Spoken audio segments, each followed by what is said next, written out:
சஞ்சய் குமார் என்ற ஆக்டரை London channel சந்திக்கிறது. அவரை சந்தித்து ஒரு கேள்வி கேட்கிறது. என்னவென்றால், உலகத்திலேயே சிறந்த நடிகர் யார்? உங்களுக்கு தெரிந்த வகையில் சொல்லுங்கள். லண்டன் செய்தி ஓடிக்கொண்டிருக்கிறது. உலகம் முழுவதும் பார்த்து கொண்டிருக்கிறார்கள் இவர் என்ன சொல்வார் என்று.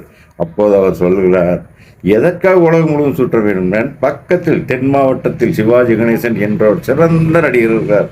அவரை மீறி நடிப்பதற்கு ஒருவரும் கிடையாது, உலகத்திலேயே கிடையாது, என் உள்பட அப்படின்னு ஒரு பேட்டி கொடுக்குறாரு. என்னப்போ இப்படி சொல்கிறீங்கன்னு அவங்க கேட்குறாங்க. என்ன? ஆமாங்க, அவன் படத்தை போய் பாருங்க நீங்கள். என்ன, அவரை மாதிரி ஒருத்தர் பேசிடுவாருன்னு பார்க்கலாம். அவர் ஒரு சிறந்த ஆக்டர். அதுபோக இந்த நம்ம லண்டனுக்கு பரிசு வாங்க சென்றார். அப்போது சார்லஸ் பிரண்டோ என்பவர் தான் சிறந்த நடிகராக இருந்தார்.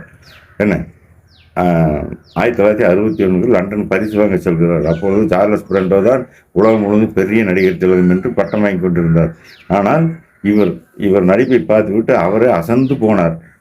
ஏன் என்றால், இவருக்கு ஒரு நாள் பரிசு நாளை கொடுப்பது என்றால் இன்றைக்கு அவர் விருந்து கூப்பிட்டு பாசமலர் என்ற படத்தை பார்த்திருக்கிறார்.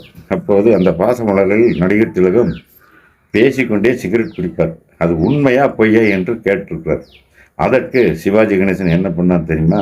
அவர்கிட்டயே ஒரு சிகரெட் பேக்கெட் எடுத்துகிட்டு போய் கதவை சாத்திட்டு வாயை பற்றி வச்சுட்டு கதை திறந்து பேசிகிட்டே வர்றார். அதை பார்த்துன்னு சார்லஸ் பிரண்டோ, உலகத்திலேயே நீதாயா சிறந்த நடிகர்.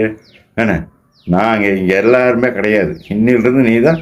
நான் இது நாள் வரைக்கும் மார்த்தட்டிட்டு இருந்தேன், நான் தான் சிறந்த நடிகர். ஆனால் உண்மையிலேயே கிடையாது, நான் தான். என்ன, சிவாஜி கணேசன் தான் சிறந்த நடிகர், எல்லா பரிசும் உனக்கு கொடுக்குறது தகுதி இருக்குது அப்படின்னு சொல்லி சார்லஸ் பிரண்டோவே பாராட்டி இருக்கிறார். அவருக்கு விருந்தும் படைத்திருக்கிறார்.